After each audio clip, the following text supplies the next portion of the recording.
Greetings and bienvenue, Midnight Crew. Thank you for returning to this broadcast, and welcome to new viewers joining us for the first time. If you like a video, then feel free to subscribe. Why does it feel like we're right on the cusp of some world-changing breakthrough?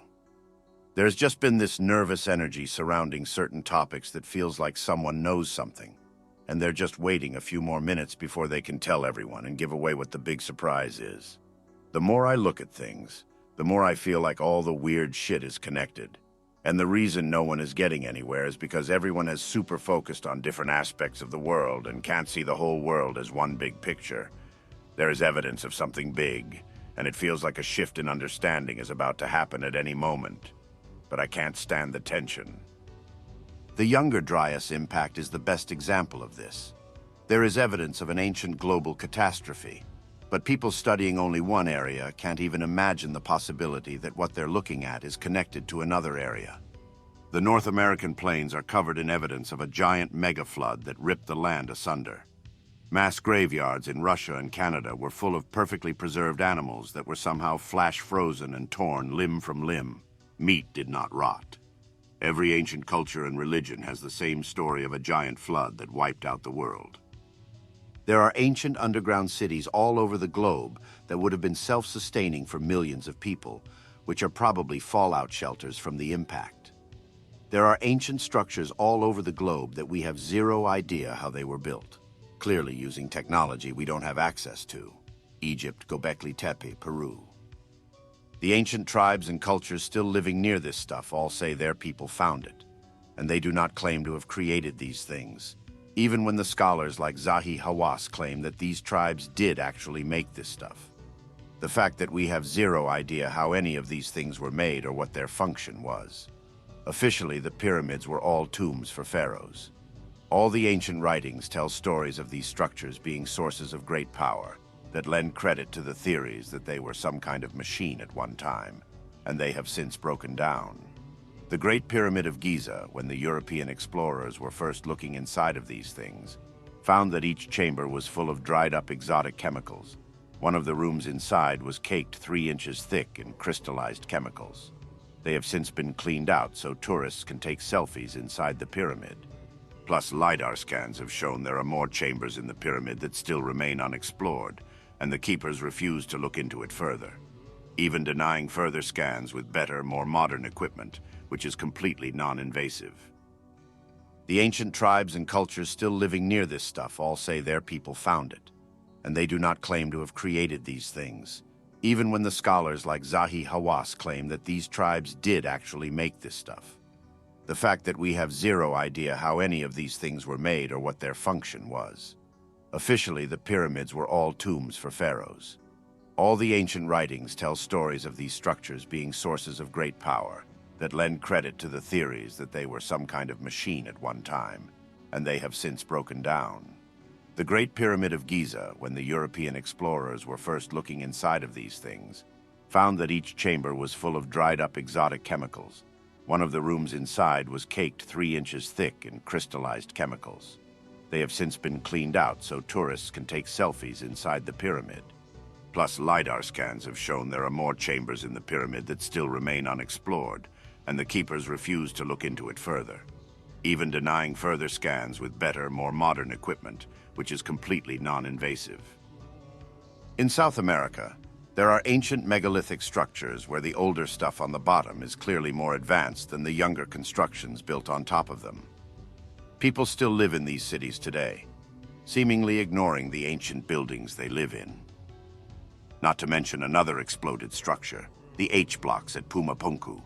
Super precisely made stones which would have interlocked like Lego lay scattered around again, as if it exploded outwards from the inside. People have since moved the blocks into orderly groups, but no attempts at a reconstruction have been made. Ellora Caves Temple, no blocks used.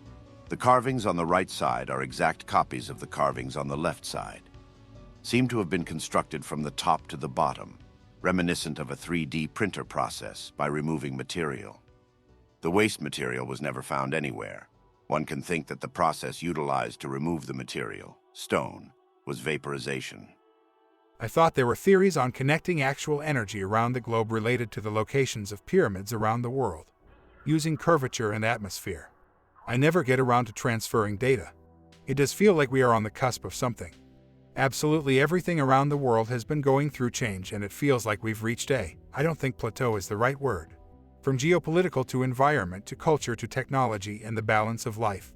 We haven't moved into the next step as a society. But we have to understand our present to see where we are and what we're facing next. That's actually a big part of it. A lot of Tesla's research was leaning that way. It's proven possible to harmlessly transmit electricity through the air. What's strange about places like Egypt or the Sun Temple in Mexico? The stones they use have an unusually high concentration of brittle but highly conductive minerals. Have you seen the giant computer chip theory?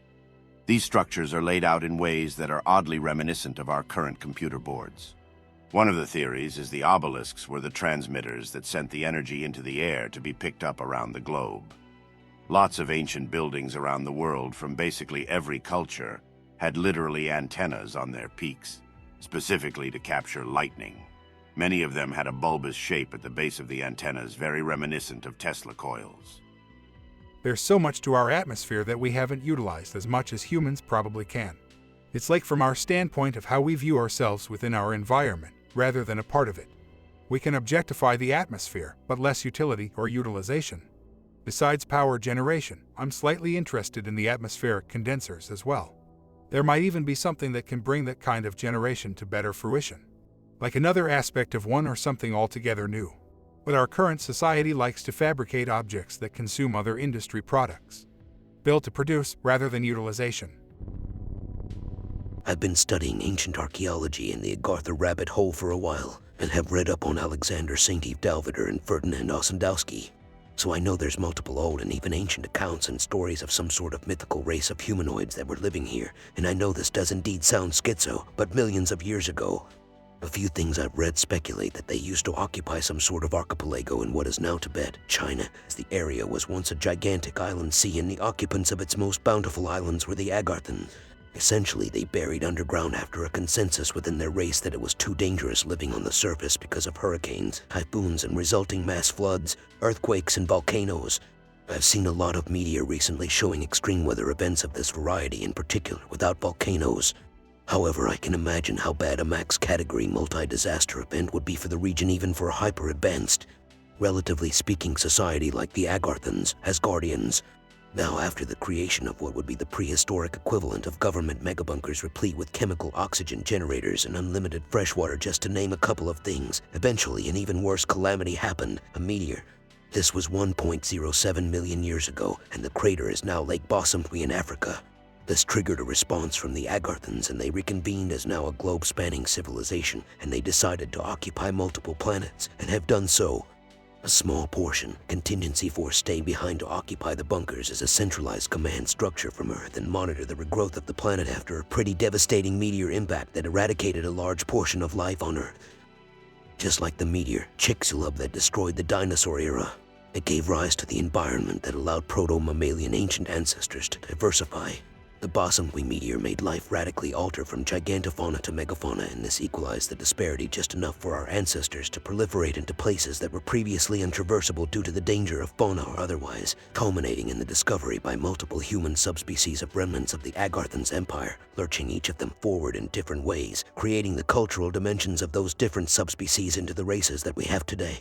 Yet still, even before we get into our own true ancient history, there's evidence to show several times throughout history that giants have seemingly appeared out of nowhere to bestow gifts to humans or rule them or fight them. Some form of ideological split happened between them as a race, with some wanting us purged off of their planet as a technically invader race inhabiting their natural homeland, and others saw us as a brand new species evolved out of chance just like them, and having developed a culture of our own, we were of divine essence and deserved to be upheld. This ideological split still exists today, with the true breakaway civilization living extrasolar and another system being our true antagonistic endgame enemies, and another exists here as our true benevolent savior species, demigods essentially. They scoot about in their UFOs the government supposedly doesn't want you to know about, yet has been spilling beans and spaghetti out of their pockets since Roswell about conveniently making people think it's space aliens. They fly around to nuclear submarines and silos turning off nukes as a show of benevolent force because we rent the planet from them, and this has been an ancient pact long since distorted by the elite, and they've essentially broken the pact. But realistically, this is where the stories from ancient Indian texts cover battles fought with vehicles flying in the sky. Vimana happened over 12 to 13,000 years ago, a great flood. That was a battle between the Agarthans sub-factions and may have very well been when Mars was nuked into dust as we know it has been. I have a lot of interesting documentation to back this stuff up, but I'm phone boosting so can't just link as easily as I would like, so just ask me and I'll post on request. Interestingly, there's a declassified CIA document showing they were intricately studying bosom in the Richat structure. Well established to be an excellent candidate for the location of the capital of Atlantis. Look at it and read Plato's Timaeus, Critias, can't remember which one. In my humble opinion, this lends credibility to the theory in spades. I think that the Agarthans built a lot more surviving architecture than people might believe, and subsequent artifacts exist in many places, mainly in private collections as well.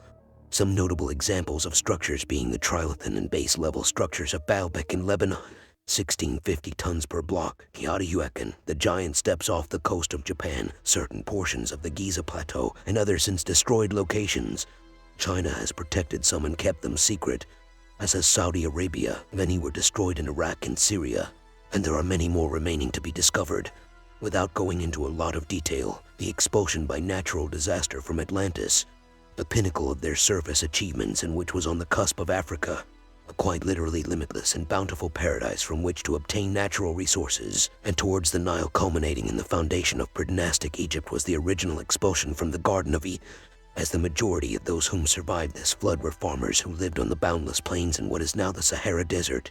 Rapid desertification would have onset almost immediately, leading to an almost magical disappearance, what was for all time since the evolution of their species beautiful fertile ground.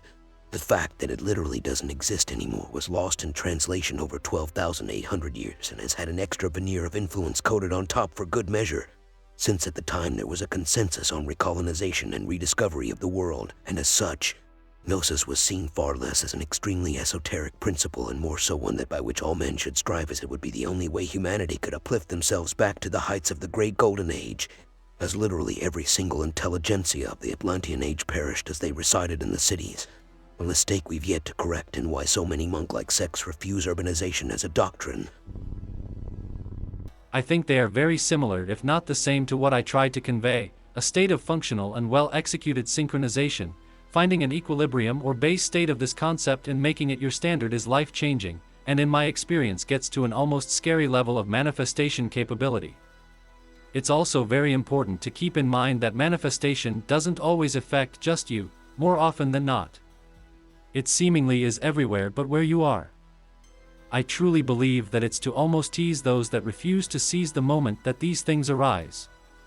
A wise teacher once said to me that at some point you face a choice to become an unknown architect, someone who sows seeds of true change in the group consciousness, or a recognized force of influence that has the illusion of the ability to make change, but becomes just as easy to control through now present pressure points.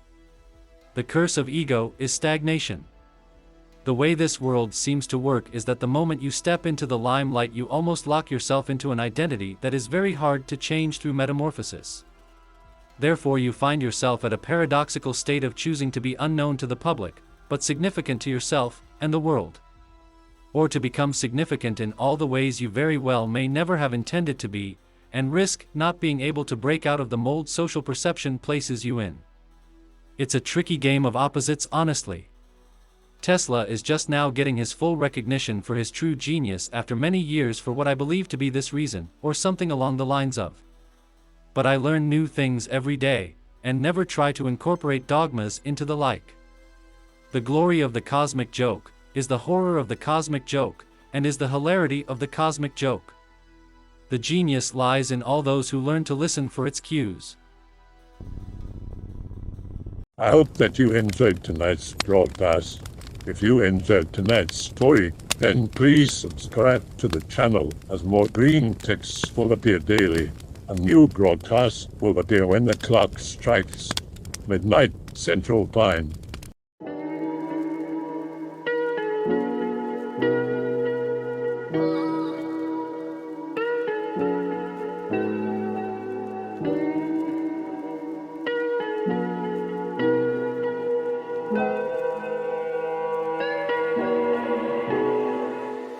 Remember to check out the Odyssey page in the description for a second archive of the channel's videos.